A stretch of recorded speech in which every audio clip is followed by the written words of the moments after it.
Hey, it's the movie guy. Out of theater reaction. BlumHouse, The Woman in the Yard. What's up, everybody? It's the movie guy. So I did a double feature with me and my daughter today. I should say we saw Blumhouse's new movie, The Woman in the Yard. And I'm going to do a non-spoiler. I'm not going to really reveal any really big details about the movie. I'm just going to kind of swerve around the movie. So Blumhouse has been more down than up for me.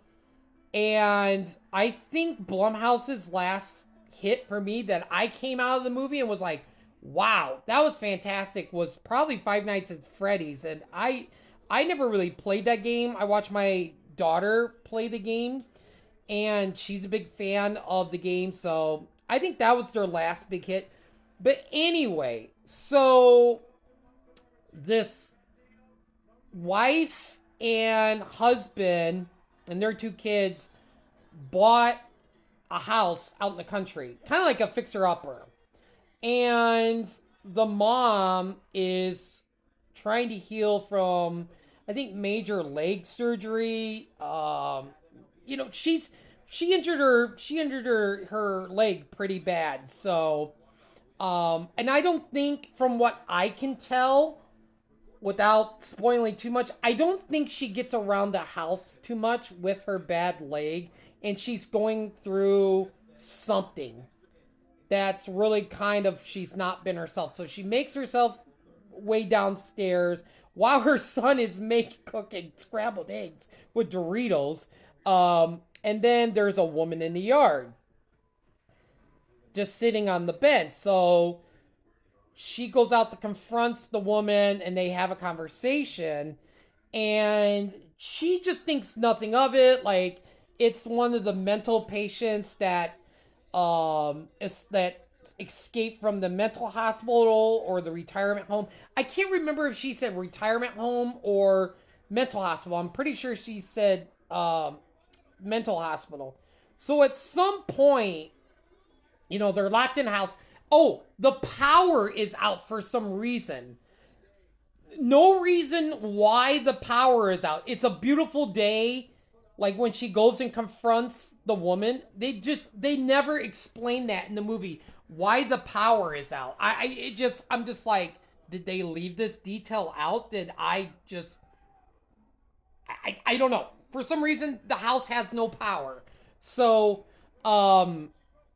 at one point in the movie, the woman in that's out in the yard gets closer to the house, which was like, oh crap. And I don't know if you've seen the trailer. So if you've seen the trailer, excuse me, I got the hiccups.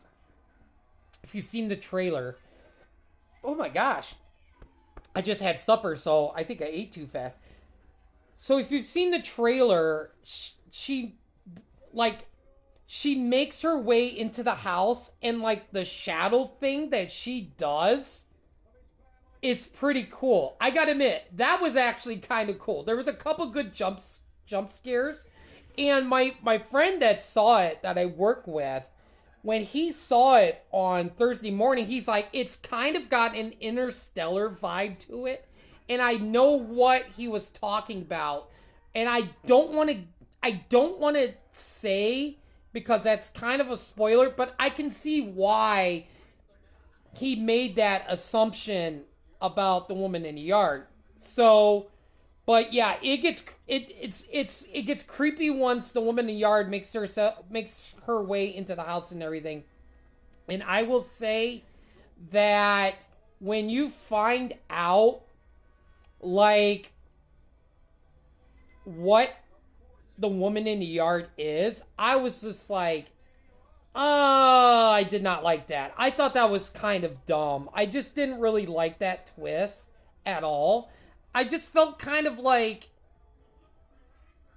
I don't want to say disappointed, but maybe I was a little bit. But I just didn't. I guess it's the twist. I just didn't really like the concept. I feel like this movie could have been so much better if it had a different ending twist to it. So, Yeah, Blumhouse. Just another bad movie from Blumhouse. I did not like this movie at all. It's another one to the list of bad movies of 2025. So, but yeah, it's so hard. Like I want to say, I want to say like, oh, and this part. But for me, I like to do non spoilers.